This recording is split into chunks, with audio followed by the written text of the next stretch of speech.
नमस्कार, श्रीराम टाइम न्यूजमध्ये मी कैलास सोनवणे आपले हार्दिक स्वागत करतो। सुरुवातीला पाहूया 24 तासातील ताज्या घडामोडी।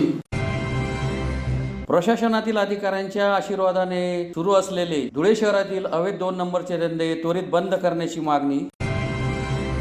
दैवत शिवारात महामार्ग पोलिसांच्या वाहनाला अपघात, 1 पोलीस कर्मचारी जागीच ठार तर 2 जण जखमी। गणेशोत्सवानिमित्त अखिल भारतीय वाणी समाज प्रबोधन संस्थेतर्फे महिलांसाठी सामूहिक अथर्व शीर्ष पठणाचा कार्यक्रम संपन्न। 5 व 8 सप्टेंबर रोजी धुळ्यात ईद ए मिलाद निमित्त जिल्ह्यातील मद्य विक्रीची दुकाने बंद ठेवण्याची मागणी आणि गणेशोत्सवानिमित्त डीजे वाजवण्यास आवाजाची मर्यादा ठेवून परवानगी देण्याची मागणी। आता बातमीपत्र विस्ताराने। धुळे शहर अवैध धंद्याची राजधानी बनले असून शहरामध्ये एकूण 367 ठिकाणी अवैध 2 नंबरचे धंदे सुरू असून ज्यांनी कारवाई करायला हवी ते येथील प्रशासनातले अधिकाऱ्यांचे वर्तन राजकीय प्रतिनिधी असल्यासारखे झाले असल्याचा दावा करीत शहरातील अवैध धंदे तात्काळ बंद करण्याची मागणी राष्ट्रवादी काँग्रेस शरदचंद्र पवार पक्षाचे शहर जिल्हाध्यक्ष रणजितराजे भोसले यांनी पत्रकार परिषद घेऊन केली आहे। धुळे शहर अवैध धंद्यांची राजधानी बनली आहे। शहरामध्ये एकूण 367 ठिकाणी अवैध 2 नंबरचे धंदे सुरू असून या अवैध धंद्यांच्या माध्यमातून 75 कोटी रुपयांची उलाढाल होते आणि ज्यांनी कारवाई करायला हवी ते येथील प्रशासनातले अधिकाऱ्यांचे वर्तन राजकीय प्रतिनिधी असल्यासारखे झाले आहे, असा खळबळजनक दावा करीत शहरातील 2 नंबरचे अवैध धंदे तात्काळ बंद करण्याची मागणी राष्ट्रवादी काँग्रेस पार्टी शरदचंद्र पवार पक्षाचे शहर जिल्हाध्यक्ष रणजितराजे भोसले यांनी पत्रकार परिषद घेऊन केली आहे। रणजितराजे भोसले यांनी सांगितले की शहरामध्ये 2 नंबरचे अवैध धंदे मोठ्या प्रमाणावर वाढलेले आहेत। अवैध 2 नंबर धंद्यांमुळे शहरातील वातावरण खराब होत आहे। शहरातील तणाव, मारामाऱ्या, खून, दरोडे, चोऱ्या यांचे कारण मुख्यतः म्हणजे शहरात चालणारे 2 नंबरचे अवैध धंदे आहेत। शहरामध्ये विविध प्रकारचे 2 नंबरचे अवैध धंदे सर्रासपणे चालू आहेत। त्यामध्ये प्रामुख्याने सट्टा, सट्टापिढी, मटका, चक्री, अवैध गॅस, गांजा, कोरेक्स बॉटल, चोरट, गुटखा विक्री, बनावट दारू, चोरीचे भंगार, अवैध जनावर वाहतूक, वाळू तस्करी, डुप्लिकेट डांबर, केमिकल, टायगर, काला पिला, अवैध जनावरे वाहतूक, 4 पीस, चोरी व विम्याच्या गाड्यांचे स्क्रॅबिंग अशा विविध स्वरूपाचे 2 नंबरचे अवैध धंदे शहरामध्ये सुरू आहेत। आमच्या माहितीनुसार शहरामध्ये जवळपास विविध प्रकारचे 367 ठिकाणी 2 नंबरचे अवैध धंदे सुरू आहेत। काही ठिकाणच्या 2 नंबर व अवैध धंद्यांना राजकीय व प्रशासकीय पाठबळ मिळालेले आहे। पोलीस विभागातील काही अधिकारी कर्मचारी या अवैध धंद्यांना पाठबळ देत आहेत। यामुळे शहराचे वातावरण कुलुषित झालेले आहे। गोरगरीब कष्टकरी जनतेकडून अवैध धंद्यांच्या मार्फत करोडो रुपये कमवून काही अधिकारी कर्मचारी गब्बर झाले। या सर्व गोष्टीमुळे शहरामध्ये गुंडगिरी, दादागिरी, चौकात टपोरी गुंड यांचे प्रमाण वाढलेले आहे। एवढेच नव्हे तर शहरात अनेकांकडे सर्रासपणे गावठी कट्टा, पिस्तूल, तलवारी, चॉपर, फायटर, बेकायदेशीर हत्यार दिसून येते। त्यांना कोणाचे भय राहिलेले नाही। विविध शाळेच्या विद्यार्थ्यांकडे हत्यारे दिसून येतात। ही धोकादायक बाब आहे। या 2 नंबरच्या अवैध धंद्यांना जनता कंटाळली आहे। या प्रकारांमुळे धुळे शहरात नवीन बाहेरून लोक येण्यास घाबरत आहेत। शहराचा विकास खुंटलेला आहे आणि याला सर्वस्वी जबाबदार अवैध धंदे आहेत, असा दावा भोसले यांनी केला। म्हणून पोलीस प्रशासनाने तातडीने धडक कारवाई करून शहरातील अवैध 2 नंबरचे धंदे त्वरित बंद करावे, तसेच वेगवेगळ्या ठिकाणी छापा टाकून गावठी कट्टा, पिस्तूल, तलवारी, चॉपर, फायटर, बेकायदेशीर हत्यारे जमा करावी, अशी मागणी करण्यात आली। यावेळेस माहिती देताना भोसले यांनी सांगितले की शहरात तब्बल 367 ठिकाणी अवैध धंदे सुरू आहेत। त्यांची आकडेवारी ही त्यांनी सांगितली। त्यानुसार 180 सट्टापिढी, 22 चक्री, 30 गांजा विक्री, 20 अवैध गॅस पुरवठा, 15 कोरेस बाटली विक्री, 12 वाळू विक्री, 10 मटका, 10 सोरट, 10 गुटखा विक्री, 8 अवैध कॅफे, 8 जनावरांची अवैध वाहतूक, 6 बनावट दारू विक्री, 6 अवैध गौण खनिज विक्री, 5 4 पीस, 5 चोरीचे भंगार, 5 चोरी विम्यांच्या गाड्यांचे स्क्रॅपिंग, 3 टायगर, 2 काला पिला, 2 देह विक्री आदी धंद्यांचा समावेश आहे। धुळे शहरामध्ये मोठ्या संख्येने अवैध धंदे सुरू आहेत। या ठिकाणी म्हणावं लागतंय की एवढी संख्येने जवळपास 367 ठिकाणी अवैध 2 नंबरचे धंदे सुरू आहेत आणि या कारणास्तव कदाचित धुळे शहर हे 2 नंबर धंद्याची आर्थिक राजधानी बनली का काय अशी शंका या ठिकाणी निर्माण झालेली आहे। त्या निमित्ताने आम्हाला सांगावंसं वाटतं की वेगवेगळ्या प्रकारचे जे सट्टापेढी असेल, अवैध गांजा, कोरेक्स बॉटल, सोरट, गुटखा विक्री, बनावट दारू, चोरीचे भंगार, अवैध जनावर वाहतूक, वाळू तस्करी, डुप्लिकेट डांबर, केमिकल, टायगर, काला पिला, अवैध जनावरे वाहतूक, 4 पीस, चोरी व विम्याच्या गाड्याचे स्क्रॅपिंग, मटका असेल, सट्टापेढी असेल, अशा विविध प्रकारचे धंदे, जवळपास 21 प्रकारचे धंदे 367 ठिकाणी या ठिकाणी शहरामध्ये चालू आहेत. यामुळे अतिशय मोठ्या संख्येने दादागिरी, गुंडगिरी या शहरामध्ये वाढलेली आहे आणि याला आळा बसावा याची विनंती आम्ही या पत्रकार परिषदेमार्फत आदरणीय पोलीस अधीक्षक साहेबांना करतो आहे. मध्यंतरी आम्ही त्यांना पत्रव्यवहार केला, भेटून निवेदन पण दिलेले आहे, पण त्यांच्यावर कोणतीही कारवाई झालेली नाही. जर अवैध धंद्यांवर कारवाई झाली नाही तर कदाचित धुळे शहराच्या भवितव्यावर मोठा प्रश्न निर्माण होणार आहे.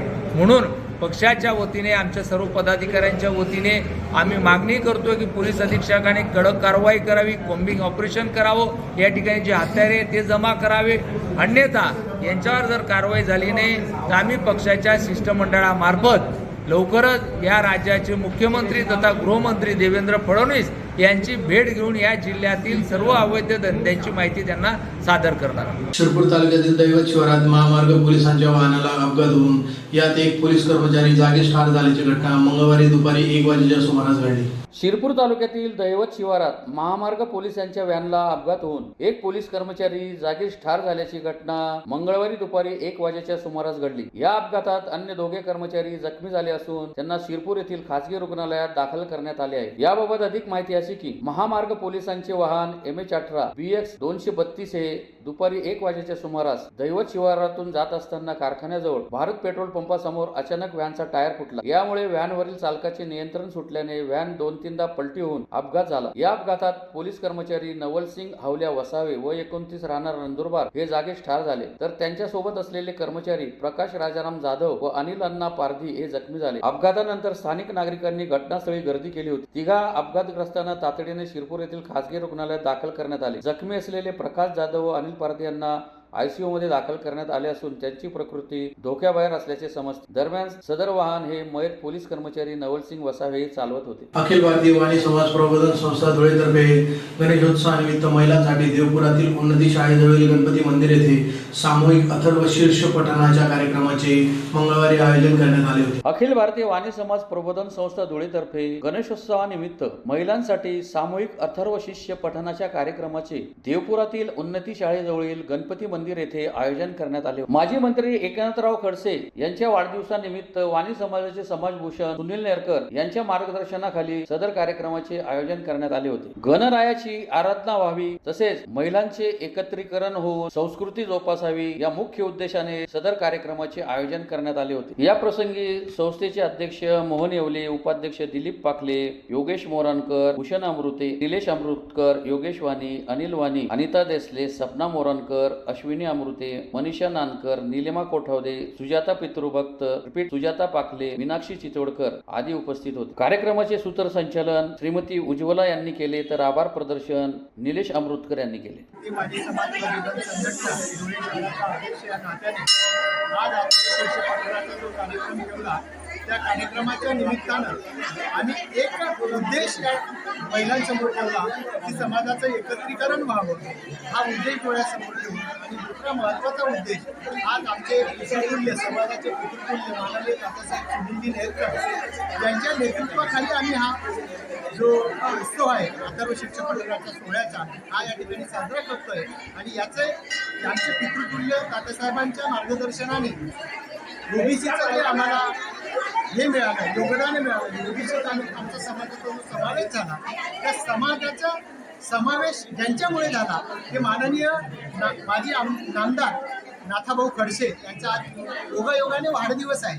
वाढदिवसाच्या प्रबोधन संस्थेच्या वतीने त्यांना शुभेच्छा, त्यांना उदंड व निरोगी आयुष्य लाभो यासाठी आम्ही गणपती बाप्पाच्या चरणी अथर्व शीर्ष चरणाचा हा पठणाचा कार्यक्रम ठेवला.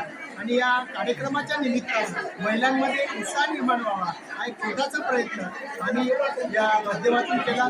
आपण सर्वजण या कार्यक्रमाला सर्व महिला भगिनी आल्या त्याबद्दल त्यांच्या प्रबोधन संस्थेच्या वतीनं खूप खूप आभार मानतो आणि त्यांना पुढील कार्यक्रमाचं आजपासूनच निमंत्रण देतो. भविष्यात जे पण कार्यक्रम होतील ते या सर्व महिलांना घेऊन होतील असं आश्वासित करतो.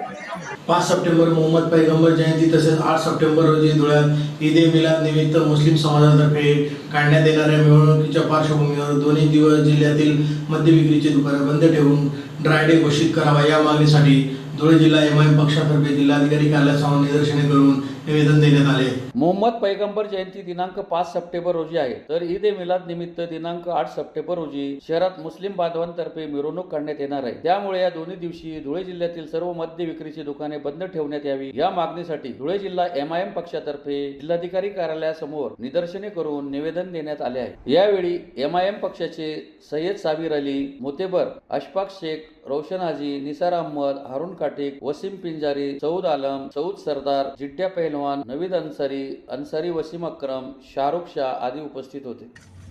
ये निवेदन 5 तारीख को, अगले महीने की 5 तारीख को पैगंबर जयंती है।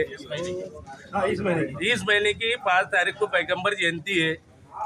पैगंबर जयंती 5 को थी, कुछ कारण की वजह से गणपति विसर्जन है। हम लोगों ने 3 दिन लेट किया है।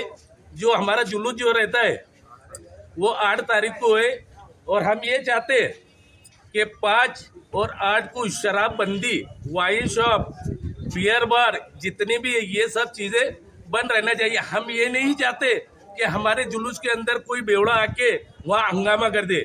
आज हमने साहब से रिक्वेस्ट की है कि हमको 5 और 8 को बंद रहना चाहिए। गणेशोत्सवानिमित्त डीजे वाजवण्यास आवाजाची मर्यादा ठेवून परवानगी द्यावी या मागणीसाठी धुळे जिल्हा साऊंड डीजे चालक मालक संघटनेतर्फे जिल्हाधिकारी कार्यालयासमोर निदर्शने करून निवेदन देण्यात आले।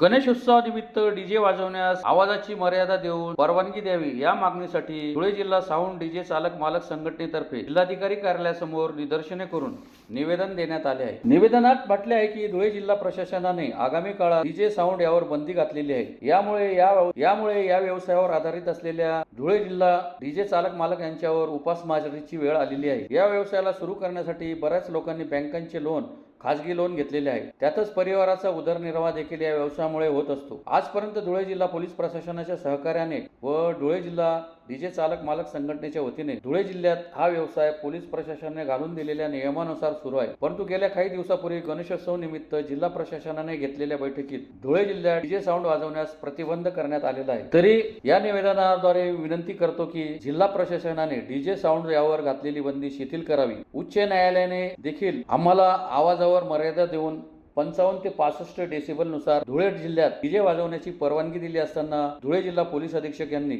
संघटनेला विश्वासात न घेता डीजे बंदी जाहीर केली आहे। तरी डीजे मालक चालक संघटना यांच्याकडनं पुन्हा विनंती की आम्हाला आवाजाची मर्यादा देऊन डीजे वाजवण्यासाठी परवानगी देण्यात आली। यावेळी अध्यक्ष ललित वाघ, सचिन शेवतकर, हंसराज बत्तीसे, प्रवीण धनगर, भूषण गोसावी, सचिन बडगुजर, दिनेश कापुरे, आबा वंजारी आदी उपस्थित होते। सर्वप्रथम धुळे जिल्हा डीजे चालक मालक संघटनेतर्फे सर्व धुळेकर नागरिकांना गणेशोत्सवाच्या हार्दिक शुभेच्छा। गणेशोत्सवाच्या पार्श्वभूमीवर आपले धुळे जिल्ह्याचे पोलीस अधीक्षक यांनी ऐनवेळेस डीजे बंदी जाहीर केली होती। त्या अनुषंगाने आम्ही इथं निवेदन देण्यासाठी आलो होतो कलेक्टर साहेबांना। आणि डीजे बंदी अचानकच जाहीर करून SP साहेबांनी धुळेमध्ये जे बेरोजगार आहेत आपले जे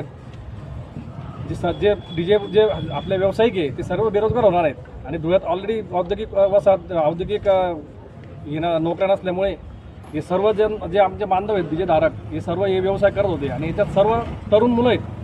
हे तरुण मुलं यांचा कधी व्यवसाय हिरावला गेला तर हे तरुण मुलं काय करतील भविष्यामध्ये, हे पुढं जातील याचा विचार सगळ्यात पहिले तर पोलीस अधीक्षकांनी करावा। आणि यावर आपले जे लोकप्रतिनिधी आहेत, पालकमंत्री यांनी या विषयावर थोडंसं इंटरेस्ट घेण्याचं गरजेचं आहे। हे आमचं निवेदन आहे। सांगितलं होतं की आम्ही उच्च न्यायालयाने आम्हाला जे आदेश जे गाईडलाईन दिलेली आहे त्याप्रमाणे आम्ही डीजे वाजवण्यास तयार आहेत। आणि पहिली गोष्ट तर डीजे बंदीचं असं काही आहेच नाही, उच्च न्यायालयाचं असं कोणताच आदेश नाही नसताना संघटनेला विश्वासात न घेता प्रशासनाने बंदी जाहीर केलेली आहे। तेच आम्ही आता इथं कलेक्टर साहेबांना सांगितलं तर ते आता त्यांच्याशी बोलणार आहेत। आणि प्लस गणेशोत्सवात डीजे वाजवण्यासाठी आम्हाला शेकडो मंडळांचं समर्थन लाभलेलं आहे। ते सगळं आमच्याकडं प्रत्येकाचं समर्थन पत्रक आमच्याकडं अवेलेबल आहे। ते आम्ही वेळ पडल्यास तर प्रत्येक दाखवू जे मागणी करतील त्यांना। पुन्हा एक नजर ठळक घडामोडींवर।